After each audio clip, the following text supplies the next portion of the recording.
பாலியல் புகார்களால் மலையாள திரையுலகமே அதிர்ந்து போயுள்ள நிலையில் தன்னை கூட்டு பாலியல் வன்கொடுமை செய்ய முயன்றதாக தயாரிப்பாளர் மீது மேலும் ஒரு நடிகை குற்றம் சாட்டியுள்ளார்.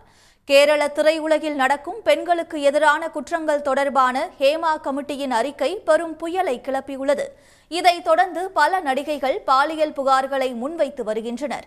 தற்போது மலையாளம், தமிழ், தெலுங்கில் பல படங்களில் நடித்த நடிகை ஷர்மிளா கூறியுள்ள குற்றச்சாட்டு அதிர்ச்சியை ஏற்படுத்தியுள்ளது. 1997ஆம் ஆண்டு அர்ஜுனன் பிள்ளையும் 5 மக்களும் படத்தின் படப்பிடிப்பின் போது ஹோட்டல் அறைக்குள் புகுந்து தயாரிப்பாளர் MP மோகனன், தயாரிப்பு மேலாளர் சண்முகம் மற்றும் அவர்களது நண்பர்கள் இணைந்து தன்னை கூட்டு பாலியல் வன்கொடுமை செய்ய முயன்றதாக கூறியுள்ளார்.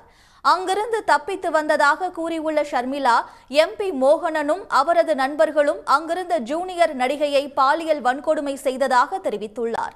இதேபோல் ஒரு வடக்கன் வீரகதா, சர்கம் உள்ளிட்ட படங்களை இயக்கி புகழ்பெற்ற இயக்குனர் ஹரிஹரன் தன்னை பாலியல் ரீதியாக அடிப்பணைய வற்புறுத்தியதாகவும் அவர் கூறியுள்ளார்.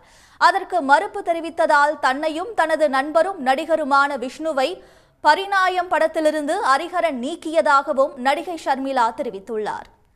இதனிடையே தன் மீதான பாலியல் புகார்களுக்கு நடிகர் ஜெயசூர்யா மறுப்பு தெரிவித்துள்ளார்.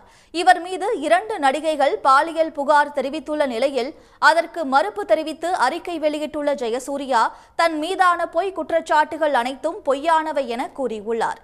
மேலும் இதனை சட்ட ரீதியாக எதிர்கொள்ள உள்ளதாகவும் அவர் குறிப்பிட்டுள்ளார். பாலியல் புகாருக்குள்ளான நடிகரும் MLAவுமான முகேஷின் வீட்டிற்கு போலீசார் நேரில் சென்று விசாரணை நடத்தினர். அப்போது அவர் மீது புகார் அளித்த நடிகையையும் அழைத்து சென்று ஆதாரங்களை சேகரித்தனர்.